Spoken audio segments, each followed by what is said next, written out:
વિસાવદર વિધાનસભા પેટા ચૂંટણીમાં માહોલ ગરમાયો છે।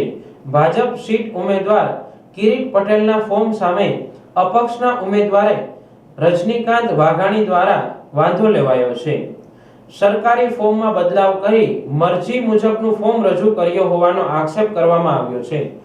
ઉમેદવારી કરતી વખતે સરકારે નક્કી કરેલ ફોર્મેટ પ્રમાણે એફિડેવિટ આપવાનું હોય છે, જ્યારે ભાજપના ઉમેદવાર કિરીટ પટેલે સરકારી ફોર્મેટમાં કેટલીક વિગતો છુપાવ્યાના આક્ષેપ કરવામાં આવ્યા છે।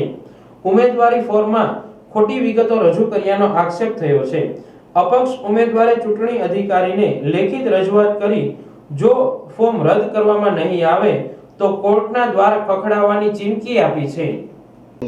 મારું નામ રજનીકાંત વાઘાણી, વિસાવદર વિધાનસભામાં અપક્ષ ઉમેદવાર તરીકે મેં દાવેદારી કરી છે અને આજે જ્યારે સવારે ઉમેદવારોની સ્ક્રુટિની થઈ રહી હતી ત્યારે ઉમેદવાર કિરીટભાઈ પટેલ ભારતીય જનતા પાર્ટીના ઉમેદવારના ફોર્મમાં એ ધ્યાનમાં આવ્યું કે સરકારશ્રીએ નિયત કરેલા સોગંદનામાનું જે ફોર્મેટ હોય છે એમણે બદલીને રજૂ કર્યું હતું। એટલે કે સરકારે નમૂનો જે આપેલો હતો એ નમૂનાથી અલગ સોગંદનામું કરેલું હતું અને એ આખો પેરેગ્રાફ જ નહીં હતો, જે બિલકુલ રદ થવા બાબત છે। એ ફોર્મ રદ જ થઈ શકે અને અમે લેખિતની અંદર વાંધો પણ ઉઠાવ્યો છે અને જે અધિકારીશ્રી છે એમણે એમનો જવાબ રજૂ કર્યો છે, પરંતુ એ ફોર્મ કોઈ પણ સંજોગોમાં માન્ય ન રાખી શકાય, કારણ કે સરકારની સ્પષ્ટ જોગવાઈ છે કે જે સરકારે જાહેર કરેલો નમૂનો હોય, જેવી રીતે સરકારે કોષ્ટક બનાવીને જાહેર કર્યા હોય, જે ખાના આપેલા હોય, જ્યાં લાઈન આપેલી હોય,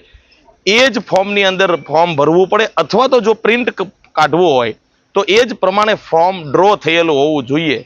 કિરીટભાઈના ફોર્મમાં એવું નહીં હતું। કિરીટભાઈનું સોગંદનામાનું જે ફોર્મેટ હતું એ ફોર્મેટ અલગ હતું, એટલે એ ફોર્મ રદ થવા બાબત છે, પરંતુ અત્યારે આરઓએ વાંધો અમારો નોંધી લીધો છે અને હવે આગળની કાર્યવાહી બાબતે કીધેલું છે।